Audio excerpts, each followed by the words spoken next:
আসসালামু আলাইকুম সুধীর দর্শকবৃন্দু, এই মুহূর্তে যারা আমাদের এই ছোট্ট উপস্থাপনা দেখছেন তাদের সবাইকে আমি ধন্যবাদ জানাচ্ছি। সুধীর দর্শকবৃন্দু, অনেকে আমাদের কাছে জানতে চান যে শীতকালে অ্যারেটর আপনি কখন চালাবেন।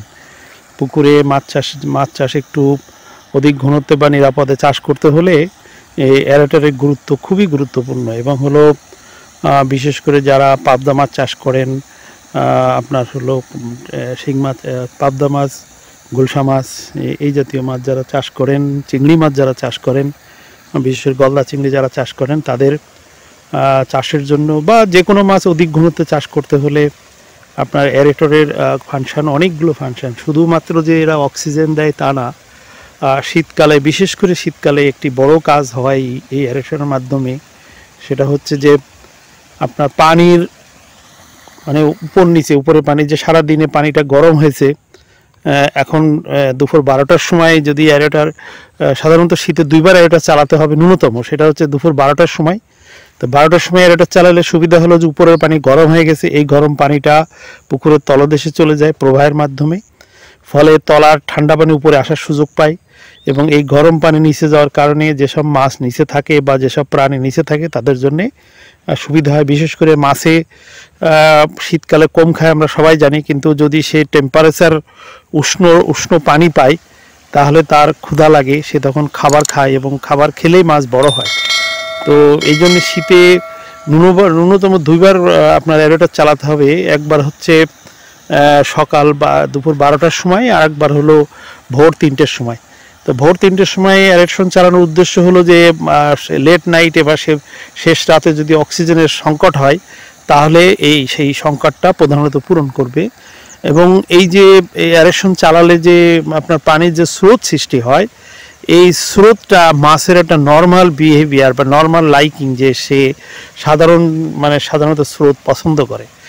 তো ফলে এই পানির যে আপনার তলার পানি উপরের পানি তলায় আসার বা স্রোতের যে সৃষ্টি হয়, এই জন্যে আপনার এই অ্যারেশন মাছ চাষের ক্ষেত্রে অ্যারেশন খুবই গুরুত্বপূর্ণ। এবং আবহাওয়া যেদিন খারাপ থাকে, বিশেষ করে যেদিন মেঘলা আবহাওয়া থাকে, ঝিরঝির বৃষ্টি হয়, পুকুরে যদি চিংড়ি মাছ থাকে, এই যে দামি মাছ, ভেটকি মাছ যদি পুকুরে থাকে, তাহলে অক্সিজেন খুবই ক্রাইসিস সৃষ্টি হয় এবং অনেক সময় অনেক মাছ মারা যেতে দেখা যায়।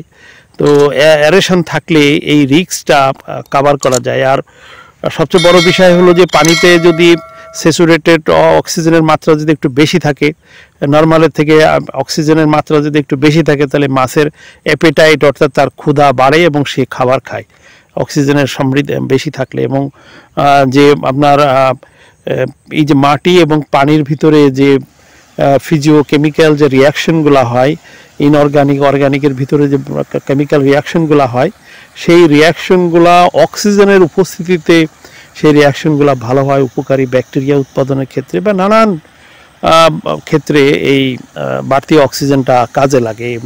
এবং নানান রকম যে রাসায়নিক বিক্রিয়াগুলো হয় পানিতে, সেখানে যদি পানিতে দ্রবণীয় অক্সিজেনের মাত্রা বেশি থাকে, তাহলে এই রাসায়নিক বিক্রিয়াগুলো স্মুথলি হয়, ভালোভাবে হয়, ফলে পুকুরের প্রোডাক্টিভিটি, যে উৎপাদন ক্ষমতা, সেটা অনেক বেড়ে যায়।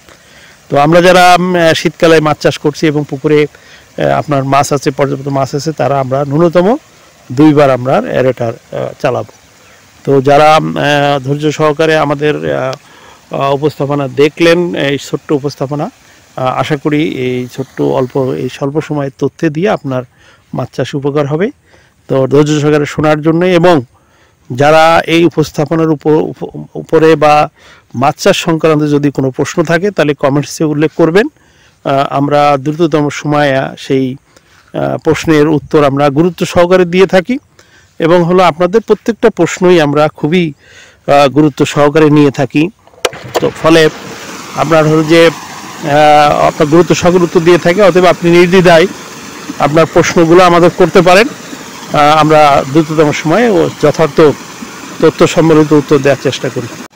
তো যারা ধৈর্য সহকারে শুনলেন তাদের সকলকে ধন্যবাদ জানিয়ে আজকের উপস্থাপনা এখানে শেষ করছি। আল্লাহ হাফেজ।